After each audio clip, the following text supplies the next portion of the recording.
Tanggal 22 Oktober 2019 kami sempatkan kali ini untuk menyampaikan konferensi pers terkait dengan pengungkapan sekaligus proses penyidikan dalam peristiwa yang terjadi beberapa waktu yang lalu, di mana terjadi penyekapan, penganiayaan, pengambilan secara paksa data elektronik, kemudian pertolongan jahat,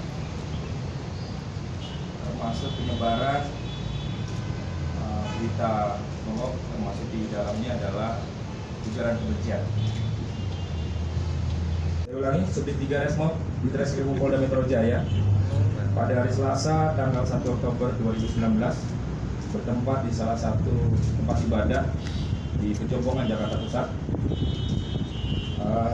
melakukan tindakan proses dari awal penyelidikan kemudian penyidikan berawal dari adanya LP nomor 6280 tanggal 1 Oktober 2019 dengan pelapor dalam hal ini sekaligus korban atas nama saudara Ninoy Karundeng.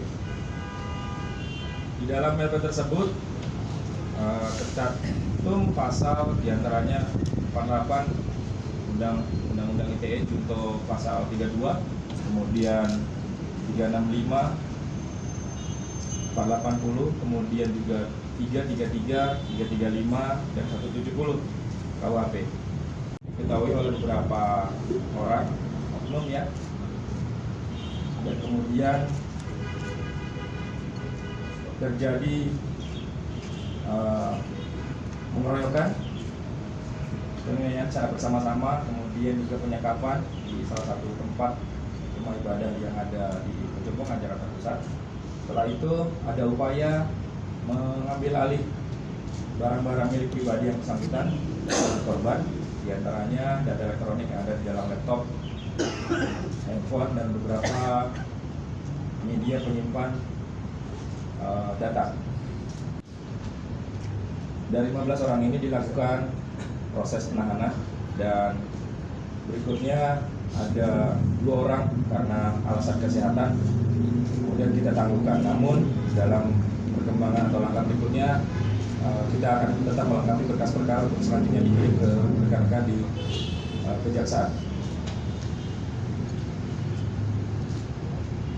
Dari LP 6280 tersebut perlu saya sampaikan ada 3 laporan polisi tambahan nomor 915, 917, dan 919 pada hari yang sama. Ini terkait dengan ujaran kebencian yang di broadcast atau disebarluaskan oleh 3 orang tersangka yang kemudian juga sudah kami amankan dan kami lakukan penahanan. 15 tadi, seperti yang saya sampaikan tadi, ada 2 orang yang ditangguhkan atas nama inisial F dan RN kita tangguhkan. Saudara F kita tangguhkan pada tanggal 15 Oktober, kemudian saudara RN kami tangguhkan karena alasan tadi usia dan kemudian kondisi fisiknya kurang sehat pada tanggal 5 Oktober 2019. Tersangka yang masih kami lakukan penahanan diantaranya adalah ada di belakang kita semua, diantaranya adalah saudara AA,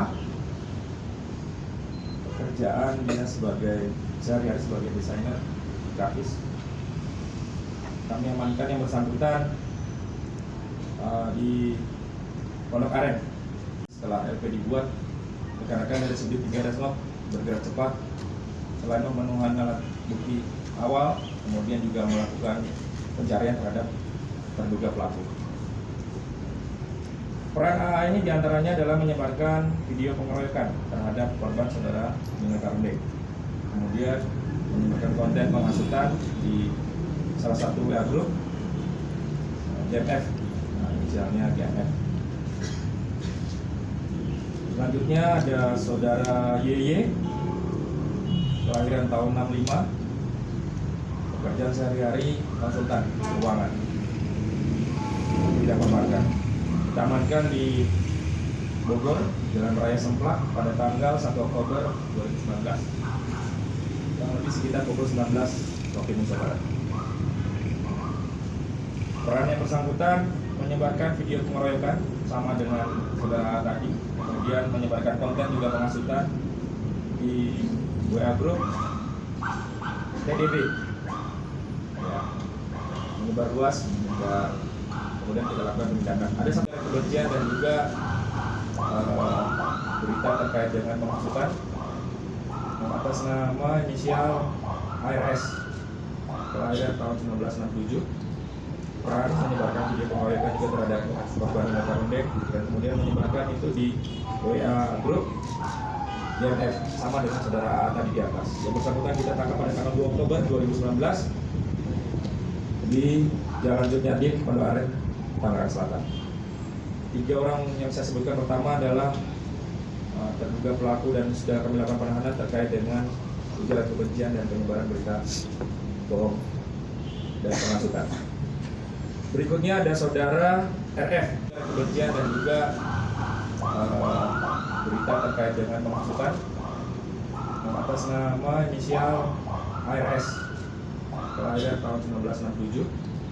Peran menyebarkan video pengeroyokan juga terhadap korban luka pendek dan kemudian menyebarkan itu di WA Group YNF sama dengan saudara A tadi di atas. Yang bersangkutan kita tangkap pada tanggal 2 Oktober 2019 di Jalan Jurniadin, Pondok Aren, Tangerang Selatan. 3 orang yang saya sebutkan pertama adalah terduga pelaku dan sudah kami lakukan penahanan terkait dengan ujaran kebencian dan penyebaran berita bohong dan penghasutan. Berikutnya ada saudara RF, status masih mahasiswa. Kita amankan di salah satu restoran tempat makan di Jalan Danau Toba, Benhil, Tanah Abang, Jakarta Pusat. Ada beberapa orang yang kita tangkap bersamaan dengan yang bersangkutan. Nanti akan saya sebutkan di belakang. Yang kami persangkakan terhadap yang bersangkutan diantaranya pasal 55, itu serta membantu serta melakukan terkait dengan pasal 170 penganiayaan secara bersama-sama, pengeroyokan, kemudian penyekapan 33 KUHP, diancam dengan pidana penjara 8 tahun, 170 ancamannya 7 tahun, kemudian pasal 365 ancaman pidananya 12 tahun, kemudian 480 terkait dengan media yang mereka tampung dan ambil secara paksa dari korban, pasal 335 ancamannya hanya 1 tahun, namun ini masuk dalam pasal pengecualian dalam pasal 21 huruf B. Status masih mahasiswa. Kita amankan di salah satu restoran tempat makan di Jalan Danau Toba, Benhil, Tanah Abang, Jakarta Pusat. Ada beberapa orang yang kita tangkap bersamaan dengan yang bersangkutan. Nanti akan saya sebutkan di belakang. Yang kami persangkakan terhadap yang bersangkutan diantaranya pasal 55, itu serta membantu serta melakukan terkait dengan pasal 170 penganiayaan secara bersama-sama, pengeroyokan, kemudian penyekapan 33 KUHP, diancam dengan pidana penjara 8 tahun, 170 ancamannya 7 tahun, kemudian pasal 365 ancaman pidananya 12 tahun, kemudian 480 terkait dengan media yang mereka tampung dan ambil secara paksa dari korban, pasal 335 ancamannya hanya 1 tahun, namun ini masuk dalam pasal pengecualian dalam pasal 21 huruf B. Pelaku diantaranya nanti saya sebutkan di belakang. Untuk membunuh korban Ninoy dengan cara menggunakan salah satu benda yang disebutkan pada saat itu adalah menggunakan kampak, dan apabila yang bersangkutan sudah berhasil, kemudian akan ditaruh di satu titik di mana kerusuhan itu terjadi, sehingga seolah-olah yang bersangkutan adalah korban daripada korban rusuh akibat tindakan kepolisian dalam membubarkan massa anarkis. Namun rencana itu gagal karena ambulans yang tadinya akan mereka gunakan ternyata sampai dengan waktu yang mereka tentukan tidak bisa dihadirkan di tempat TKP. Selanjutnya, peran yang lainnya adalah menerima barang milik korban berupa hard disk, SIM card, memory card, flash disk yang kemudian sudah kami tangkap juga salah satunya. Kemudian memindahkan data yang ada di laptop, kemudian barang yang tadi saya sebutkan, memory card, flash disk dan lain-lain, SIM card. Kemudian mengetahui dan melihat, menyaksikan dan tidak berbuat apa-apa ataupun berusaha melindungi, mencegah pada saat korban dianiaya secara bersama-sama. SP, kelahiran 1970 maksud saya, warga Ben Hill, Kecamatan Tanah Abang, Jakarta Pusat, kerjaan sehari-hari wira swasta. Kami amankan juga di tempat yang sama dengan saudara RF tadi, di salah satu tempat di restoran di rumah makan di Jalan Danau Toba. Pasalnya sama. Kemudian peran yang bersangkutan, saya ulangi, saya perbaiki, ditangkap di tanggal 2 Oktober di hari yang sama dengan saudara RF tadi. Peran yang bersangkutan mengetahui dan melihat korban pada saat dilakukan persekusi, selanjutnya mendapatkan pesan WA dari salah satu tersangka juga yang sudah kami tangkap dan kami tahan. Kemudian mengetahui bahwa saudara RF juga sedang dicari oleh pihak polisian dan kemudian berusaha menghilangkan barang bukti. Namun barang bukti yang dimaksud sudah berhasil kami sita dan kami amankan. Kopi data yang ada di laptop korban dan lain-lain, termasuk kemudian berupaya untuk menghilangkan rekaman data dari CCTV yang ada di area lokasi tempat kejadian perkara. Berikutnya, saudara RN, kelahiran tahun 1961, yang bersangkutan kita tangkap bersama-sama di restoran tadi di Ben Hill, di Jalan Danau Toba. Kemudian pasal yang diterapkan juga sama. Peran yang bersangkutan awalnya mengantarkan logistik ke TKP. Selanjutnya mengetahui juga adanya pengeroyokan dan persekusi terhadap korban, peristiwa yang terjadi di TKP. Kemudian menyerahkan data hasil kopi tadi kepada salah satu tersangka yang sebutkan di awal atas nama SP. Dan yang bersangkutan kita karena kondisi lanjut usia dan kemudian juga kondisi kesehatan yang kurang baik, kemudian kita tangguhkan. 1980, alamat namun adalah warga Jakarta, pekerjaan karyawan swasta, ditangkap bersama-sama pada tanggal 2 Oktober di restoran yang sama di Jalan Danau Toba, Ben Hill. Pasal yang kita terapkan juga sama, namun peran dari bersangkutan adalah melakukan backup data. Yang bersangkutan yang melakukan copy data dan yang lain. 1, 2, 3, 4. Kemudian dilanjutkan ada nama BRS, RI alias BRS, kelahiran tahun 1989, Jakarta, karyawan honorer, tinggal di Kembangan, Jakarta Barat. BRS mana? Ya, semoga ada di belakang. Tempat diamankan di jalan di Joglo, Kembangan. Beberapa pasal sama, namun dari pasal yang sama ini kami bagi sesuaikan dengan fakta dan data. Saya ulangi bahwa kami melakukan proses penyidikan dan sampai kepada penahanan, melengkapi berkas perkara semua berdasarkan fakta dan data yang kami temukan dari dalam proses penyelidikan maupun penyidikan. Kami dan melihat korban pada saat dieksekusi, diinterogasi dan lain-lain, kemudian membantu merekam video pada saat saudara RF tadi yang pertama kali saya sebut memindahkan data laptop milik korban. Selanjutnya, hasil video rekaman yang ada di handphone yang bersangkutan juga sudah kami sita, kami amankan sebagai alat bukti pendukung. Kemudian yang bersangkutan mengetahui dan mendengar rencana untuk melakukan eksekusi terhadap yang korban yang selanjutnya akan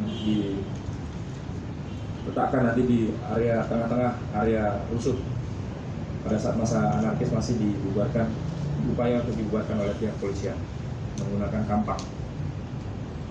Tunjuk tangan, Pak. Kelahiran di Mintauna tahun 1989. Alamat Kabupaten Bolang Mongondo, Sulawesi Utara. Tempat diamankan di tempat persembunyian yang bersangkutan di salah satu area di Tambun, salah satu perumahan. Kami terapkan pasal 55, 56, pasal junto pasal 170 dan pasal 333 KUHP, termasuk juga pasal 365. Yang bersangkutan juga pada saat itu selain memukul menggunakan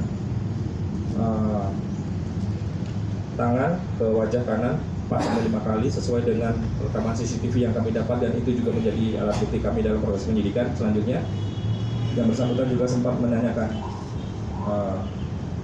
beberapa hal yang kemudian itu juga kebetulan dikuatkan oleh keterangan saksi yang lain.